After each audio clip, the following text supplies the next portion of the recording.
Hey Walleye Wisdom Watchers, this is Gary Speicher reporting from Dubuque, Iowa, up here for the Big Boy Toy Show.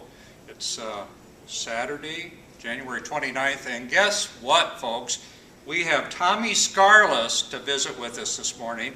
I got Tommy away from his presentation down in the main area where they've got all the boats and the trailers and all the other good stuff going today. So we're up in the majestic room, and Tommy, what do you think? Jigs? We want to talk about jigs? We want to talk about Fireline? What do we want to talk about? Well, we've got a lot of stuff that we could talk about, Gary. I think one of the things I want to talk about first is one of the new products that I'm so excited about, or actually two of the new products.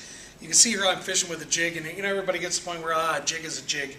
Not necessarily. One of the toughest things that that I have trouble finding in today's market out on the fishing world is actually a jig big enough. You hear a lot of pros talking about using the lightest jig possible, and that actually applies to me when I'm pitching, if I'm real snaggy conditions, etc., etc. But when I'm vertical jigging, I like a heavy jig, and this right here is actually the new Lindy jig, which it comes out of the package with a clean eye, so you don't have to use an eye buster to clean up this jig. It's in sizes all the way as small as, I think, from 32nd ounce, 16th ounce with a nice walleye hook in it, all the way up to 1 ounce. And this one I've got a hold of right here is one of my favorite sizes. This is a 5/8 ounce Lindy jig.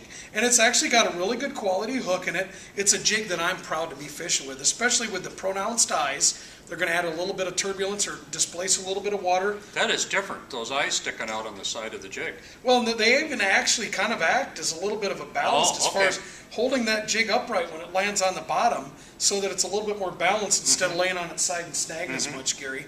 And then attached to this is by far one of the hottest shapes available today to fish with. And this is the Berkley ripple shad. And why they call it a ripple shad is it's got these little ripples on its side right there, and then it's got a really thin tail, and you can't even hold this jig still without it wiggling. And the Berkley ripple shad combined with this Lindy jig is going to, I think, put a little bit of fish in the boat for Tommy this year. You heard it right here, folks. You got the secret jig, you got the secret plastic, you got it from Tommy Skarlis. Thanks, Walleye Wisdom Watchers, for checking in up here in Dubuque, Iowa with Tommy Skarlis. Gary Speicher reporting.